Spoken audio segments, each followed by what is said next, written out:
जरा याद करिए, आपकी पहली डॉल कौन सी थी। डॉल अक्सर बच्चों के सबसे पहले दोस्तों में से एक होती है। वे उन्हें नाम देते हैं, उन्हें ड्रेस पहनाते हैं, यहाँ तक कि उन्हें हर जगह अपने साथ ही रखते हैं। लेकिन क्या आप जानते हैं, ये खतरनाक भी हो सकती हैं। दरअसल एनाबेल और द कंजूरिंग जैसी डरावनी फिल्मों में से हमें समझ आता है कि आखिर निर्जीव गुड़िया भी कितनी डरावनी हो सकती है। हालांकि ये गुड़िया सिर्फ फिल्मों में ही डरावनी नहीं होती, असल जिंदगी में भी ये काफ़ी डरावनी हो सकती हैं। कई लोग बुरी आत्माओं वाली डॉल्स का भी शिकार हुए हैं। ऐसे में बहुत से लोग दुनिया की सबसे डरावनी डॉल एनाबेल को मानते हैं, लेकिन ऐसा नहीं है। इससे भी भयानक डॉल फ्लोरिडा के ईस्ट मार्टेलो म्यूजियम में है और इसे रॉबर्ट नाम से जाना जाता है। ये गुड़िया दशकों से लोगों को आकर्षित कर रही है। इस डॉल में एक बच्चे को नाविक की पोशाक पहने हुए एक छोटे कुत्ते को हाथ में पकड़े हुए दिखाया गया है।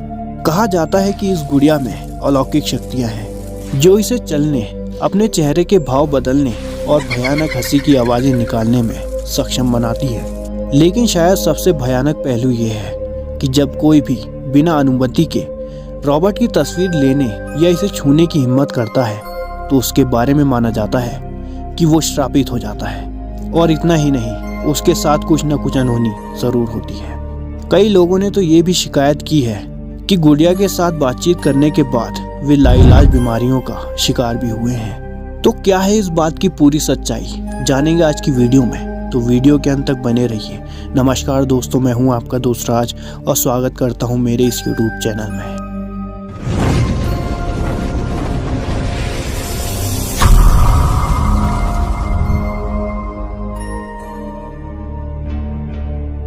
दोस्तों, ये गुड़िया फ्लोरिडा में रहने वाले बच्चे रॉबर्ट यूजीन ओटो को 1906 में उसके नौकर ने दी थी। बताया जाता है कि वो नौकर काला जादू जानता था। वो रॉबर्ट यूजीन के परिवार को बिल्कुल भी पसंद नहीं करता था। उस नौकर ने आपसी रंजिश के चलते इस डॉल पर काला जादू कर दिया, फिर उस गुड़िया को रॉबर्ट को दे दिया। इस गुड़िया को पाकर छोटा सा रॉबर्ट काफी खुश हुआ। जल्द ही उसने इस गुड़िया को अपना बेस्ट फ्रेंड मान लिया। वो पूरा दिन गुड़िया को अपने पास ही रखता, यहाँ तक कि उसी के साथ खेलता और रात को भी उसी के साथ सोता था। कहा जाता है कि रॉबर्ट इस गुड़िया को हर हफ्ते शॉपिंग के लिए भी ले जाता था और उसके कमरे में गुड़िया के लिए अलग से कुछ अलमारियां भी बनी हुई थी। इन अलमारियों में गुड़िया के लिए रॉबर्ट ने कपड़े खरीद कर रखे थे। रॉबर्ट रोज गुड़िया को नए नए कपड़े पहनाता था, लेकिन जल्द ही हालात बदलने वाले थे। रॉबर्ट गुड़िया के लिए इस हद तक पागल था कि वो उसे असल इंसान मानने लगा था। तभी उसने ध्यान दिया कि घर से धीरे धीरे चीजें गायब हो रही हैं। अक्सर रॉबर्ट का कमरा उथल पुथल हालत में पाया जाता था। जब रॉबर्ट अपने माता पिता से कहता था कि उस गुड़िया ने कमरे में सब उथल पुथल कर दिया है, तो उसकी बात पर कोई भी यकीन नहीं करता था। माता पिता ने रॉबर्ट को इसके लिए कई बार डांटा भी, लेकिन हर बार रॉबर्ट का सिर्फ एक ही जवाब होता था कि ये सब वो गुड़िया करती है। तभी एक दिन रात के समय रॉबर्ट ने देखा कि गुड़िया उसके साथ न सोकर सामने बैठी है और उसे लगातार घूर रही है। ये देखते ही रॉबर्ट के पसीने छूट गए। उसने देखा कि कमरे में रखी कुर्सियां अपने आप हवा में उड़ने लगी। दरवाजा अपने आप कभी खुल रहा था तो कभी बंद हो रहा था। ये सब देखते ही रॉबर्ट के मुंह से चीख निकल गई। रॉबर्ट की चीख सुनकर उसके माता पिता फौरन कमरे में आए। उन्हें लगा कि शायद घर में कोई चोर घुस आया है या फिर कोई किडनैपर उनके बच्चे को किडनैप करने की कोशिश कर रहा है। जैसे ही वे भागकर रॉबर्ट के कमरे में गए, तब तक सब शांत हो चुका था। रॉबर्ट कमरे के एक कोने में डरा सहमा सा बैठा हुआ था। वहीं कमरे में चीजें यहाँ वहाँ बिखरी हुई थी और गुड़िया भी उसी बेड पर बैठी हुई थी। ये सब होने के बाद न जाने रॉबर्ट को क्या हुआ, उसका प्यार गुड़िया के लिए और ज्यादा बढ़ गया। वो दिन भर उस गुड़िया के साथ अकेले में बातें करता रहता। उनके पड़ोसियों ने भी बताया कि उन्होंने कई बार रॉबर्ट को उस गुड़िया से बात करते हुए देखा है। वो गुड़िया भी उस बच्चे से बात करती है। यही नहीं, उन लोगों ने उस गुड़िया को घर के अंदर घूमते हुए भी देखा है जब उस घर में कोई नहीं होता। अब रॉबर्ट के माता पिता को उसके कमरे से रोज अजीबोगरीब आवाजें आने लगी। ये आवाज किसी बड़े व्यक्ति के जैसे होती थी। आवाज सुनकर जैसे ही रॉबर्ट के माता पिता उसके कमरे में जाते थे तो उन्हें कमरे में सिर्फ रॉबर्ट और गुड़िया मिलती थी।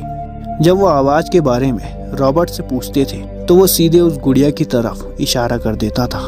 उसने बताया कि कई बार गुड़िया गुस्सा हो जाती है और कमरे में रखा फर्नीचर फेंकने लगती है।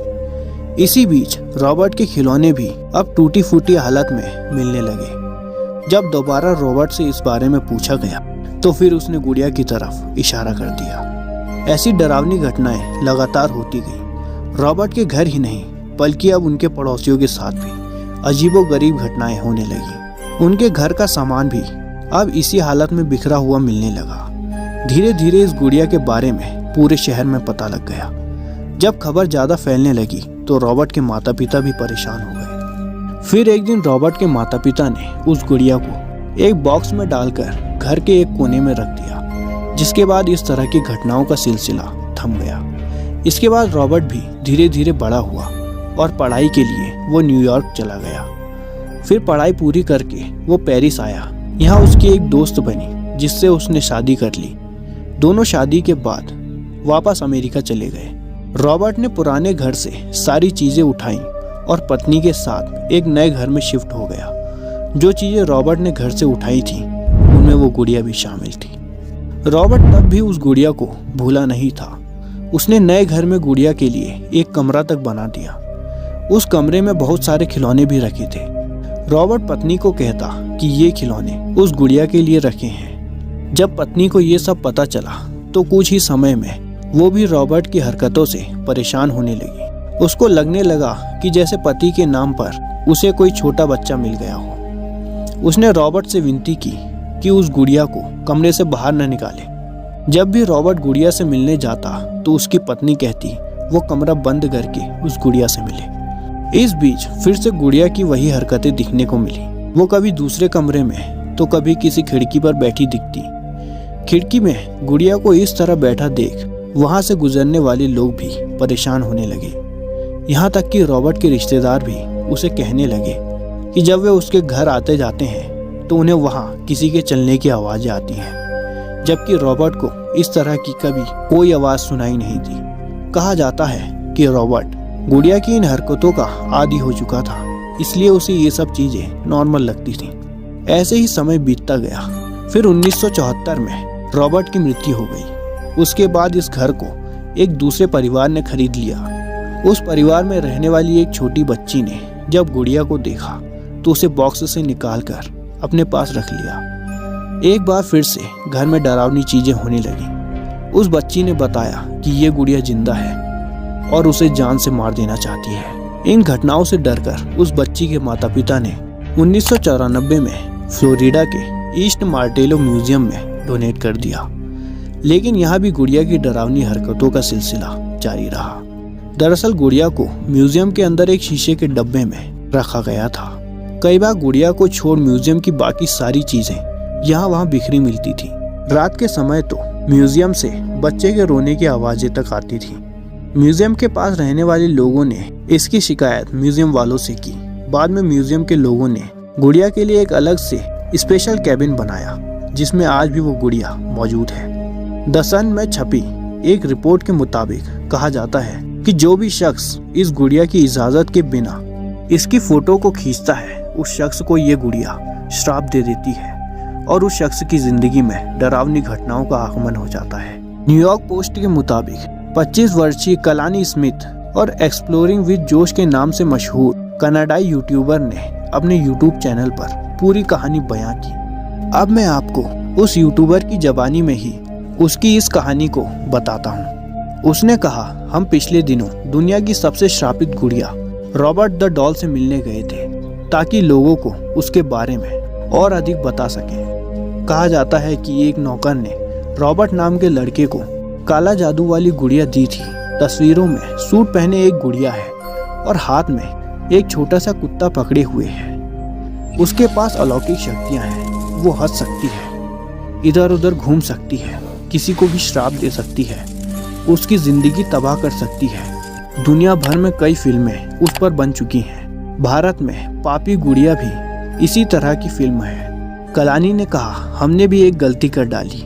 हमने बिना पूछे उसे छूने की कोशिश की, लेकिन बाहर आते ही लगा कि हमें कोई रोक रहा है। कुछ आवाजें सुनी जो ऐसा लग रहा था कि हमारे वॉइस रिकॉर्डर से कोई कुछ कह रहा हो, बोल रहा हो कि रुको, अभी नहीं जाना है। जोश पिछले सप्ताह यहाँ आया था और गुड़िया के पास खून चढ़ाया था। एक वीडियो भी उसने शेयर किया था जिसमें वो रॉबर्ट को रक्त चढ़ाते हुए दिखा था। कलानी स्मिथ ने बताया, हमने गुड़िया की बात नहीं मानी और बाहर आ गए। अचानक हमारे ऊपर किसी ने हमला किया। ऐसा लगा कि जैसे हमारे चारों ओर आग लगा दी गई हो। हवा भी गर्म बहने लगी। हालत इतनी खराब हो गई कि दोनों उल्टियां करने लगे। जोश को दिक्कत ज्यादा हो रही थी क्योंकि रॉबर्ट को खून उसी ने चढ़ाया था। हमें लगा कि अब उसे अस्पताल ले जाना होगा वरना वो मर जाएगा। वो ठीक से सांस भी नहीं ले पा रहा था। उसे नीचे लिटाया और पानी डाला। किसी तरह महज 20 मिनट के अंदर हम लोग परिसर से बाहर निकले। जोश ने दावा किया कि गुड़िया की क्लिप शूट करने के बाद उसके साथ कई तरह की अनहोनियां होनी शुरू हो गई। उसकी उड़ान रद्द हो गई, सामान गायब हो गया, आंखों में सूजन आ गई और सिर में काफी तेज दर्द होने लगा। स्मिथ ने कहा, हमने रॉबर्ट से माफी मांगी है और इसके शुद्धिकरण का प्रयास कर रहे हैं ताकि उसका श्राप किसी तरह कम हो जाए। दोस्तों, क्या आपका भी इस गुड़िया को देखने का मन है? और कौन कौन इस गुड़िया को देखने के लिए फ्लोरिडा जाने वाला है? हमें कमेंट करके ज़रूर बताइएगा। वीडियो पसंद आई हो तो लाइक करके ज़रूर जाइएगा और ऐसी इंटरेस्टिंग और इन्फॉर्मेटिव वीडियोस के लिए हमारे चैनल को शेयर और सब्सक्राइब करना ना भूलें। धन्यवाद।